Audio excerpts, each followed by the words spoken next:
I was born into a family that loved pretty faces, but when I opened my eyes, my family frowned.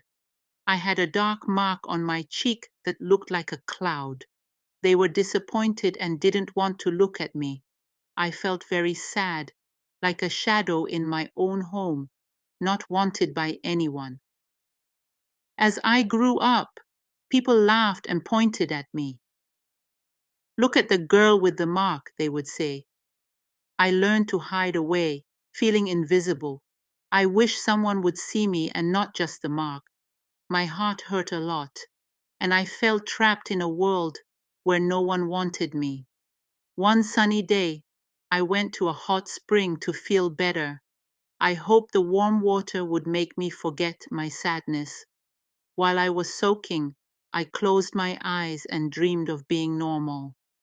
Suddenly a tall, handsome man named Teme-san walked by. When he looked at me, it felt like magic. Our eyes met, and for a moment, everything else disappeared. Teme-san smiled at me, and my heart felt happy. We started talking and laughing. I forgot about the mark on my face because I was so happy just to be with him. In that special moment, I felt loved and believed maybe I was worth something after all. After I left the hot spring, I couldn't stop thinking about Teme-san. Little did I know, he was looking for me too. Teme-san asked everyone he met if they knew the girl with the birthmark. He couldn't stop thinking about me and wanted to see me again. But days turned into weeks, and Teme-san still couldn't find me. He searched every street and asked everyone he met. He believed love was important, and he was ready to find me, no matter how long it took. He felt like he was on a big adventure, searching for the girl who made his heart race. One evening, as Teme-san was driving home, he felt frustrated. He was tired of searching for me. Suddenly, I walked onto the road, lost in my thoughts. Teme-san tried to stop the car, but it was too late. I felt a big jolt and then darkness. I was no longer the girl hiding away. I was just lying on the ground, hurt. When I opened my eyes again, everything felt strange. I saw blurry faces above me and couldn't remember who I was. Tame-san was there, looking very worried, but I didn't know he was the man who had made me feel happy at the hot spring. I was lost and confused. I woke up in a bright room, feeling scared and alone. A nice nurse told me I was safe, but I couldn't remember anything important. Tame-san, the man who had hit me with his car, stood near me, looking worried. I didn't know him, and that made him sad. As days turned into weeks, Tame-san stayed by my side, helping me. He told me stories about the world outside. I listened carefully, trying to remember my past. He was gentle and kind, and I felt calm when he was around. But still, I felt like a puzzle with missing pieces, trying to find out who I was. Every day with Tame-san felt like a new adventure. He took me outside, and I started to enjoy simple things, like the sun and the sounds of birds. I learned to trust him, feeling safe, but I still felt a hole in my heart, wishing to remember the girl I used to be before the accident. One day we went to the market, and I saw a little child staring at me. My heart raced with hope, but when I got close, the memory slipped away like water. I wanted to remember who I was and to be the girl who had been brave, but every time I tried, it felt too far away. As time went by, Teme-san and I became good friends. We shared laughter and stories. He told me about his life and how he became a billionaire. I admired his strength, and it felt good to have someone who cared about me. But even with my new friendship, I still felt confused. Sometimes I looked in the mirror, searching for the girl I used to be. The mark on my face didn't feel like a curse anymore. It was just a part of me. I was starting to build a new life, but I worried about my past, which seemed to be waiting for me. One sunny day, Teme-san surprised me with a birthday party. I felt overwhelmed with joy. I hadn't celebrated a birthday in years, and it felt wonderful to have someone care about me. Friends came over and I felt happy, surrounded by laughter and smiles. As we celebrated, I saw the joy in Teme-san's eyes when I smiled, but deep inside, I still felt unsure.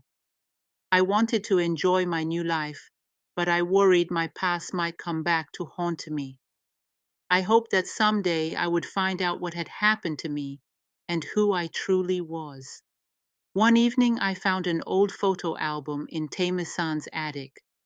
My heart raced as I opened it. I saw faces I didn't know, but one face looked just like mine, the girl with the birthmark.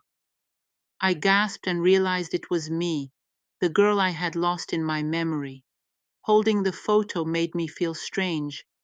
I was sad but also happy to find a piece of myself. Tame-san came in and saw my expression. "What's wrong?" he asked. I showed him the photo, and we both realized that the girl in the picture held the secrets I needed to uncover. I told Tame-san about the photo and the memories it brought back.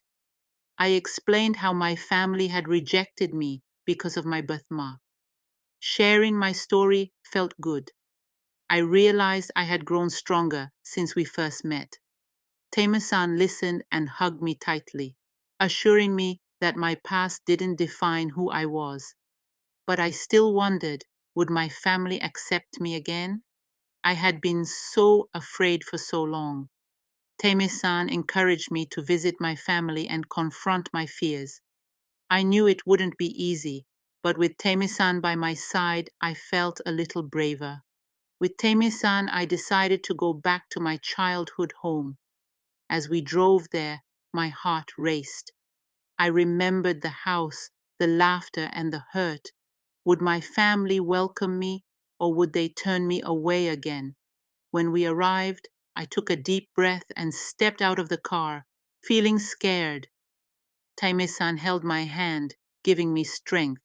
Together we walked up to the door, unsure of what awaited us inside.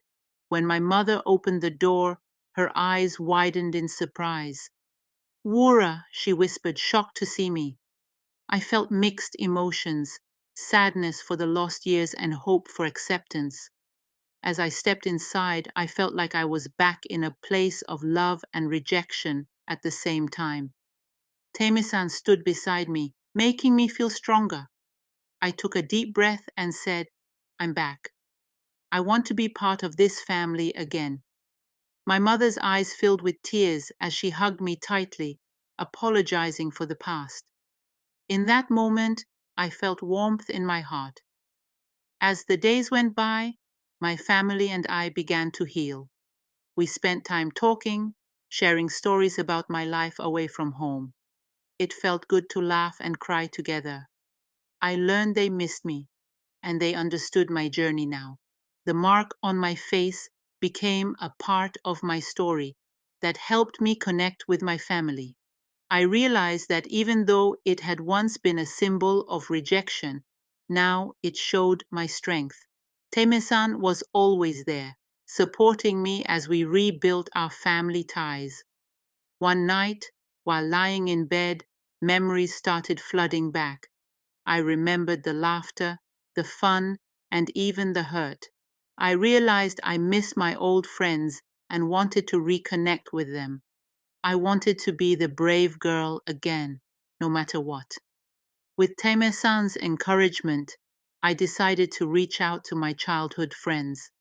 It felt scary, but I knew I wasn't alone. I wrote them messages, sharing my story and inviting them to meet again. I hoped they would see me as Wura, the person I had worked hard to become. The day of my friends' reunion arrived, and I felt excited and nervous.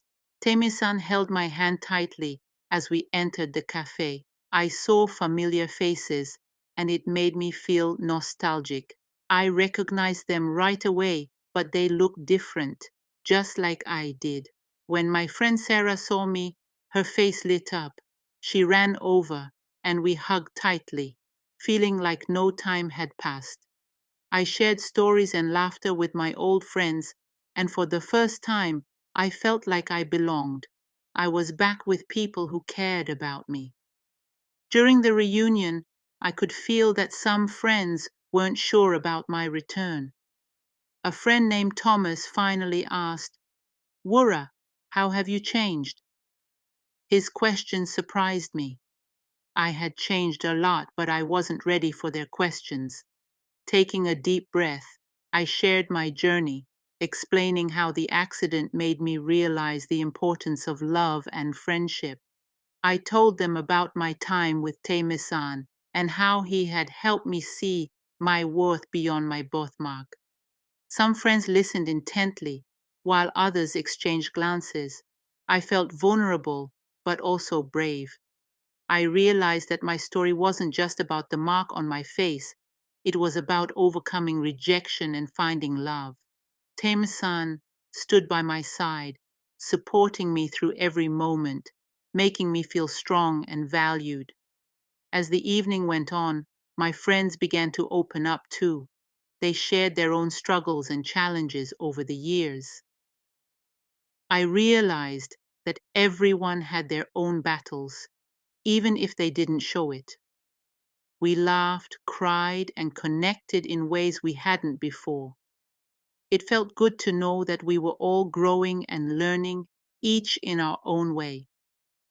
By the end of the night, I felt closer to my friends than I ever had. They accepted me for who I was, not for how I looked. It was a moment of peace and joy, knowing that I didn't have to hide anymore. Tame-san smiled at me, proud of how far I had come. In the following weeks, my life felt full of love. My family, my friends, and Tame-san had all become important parts of my journey. The birthmark that once made me feel small now reminded me of how strong I had become. One evening, as Tame-san and I watched the sunset together, he took my hand and looked into my eyes. "Wura, you've taught me so much about love and acceptance. You are the most beautiful person I've ever known, inside and out." Tears filled my eyes as I smiled at him. For the first time in my life, I felt truly loved, not just by Tame-san, but by myself too. The journey had been hard, but it had led me to a place of peace and happiness. Tame-san then pulled out a small box and opened it, revealing a sparkling ring.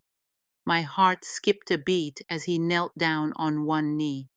"Wura, will you marry me?" he asked, his voice filled with love and hope. I couldn't believe it. This was the moment I had never dreamed of, the moment where I was not only accepted, but celebrated for who I was. I smiled through my tears and whispered, "Yes." As we embraced, I felt the weight of my past lift. I was no longer the girl hiding in the shadows. I was Wura, a woman who had found love, acceptance, and happiness. My story wasn't about the mark on my face. It was about the journey to loving myself. And in that moment, I knew that I was finally home. Thank you for tuning in to Tales Motherland again. We sincerely appreciate your viewership and likes and comments.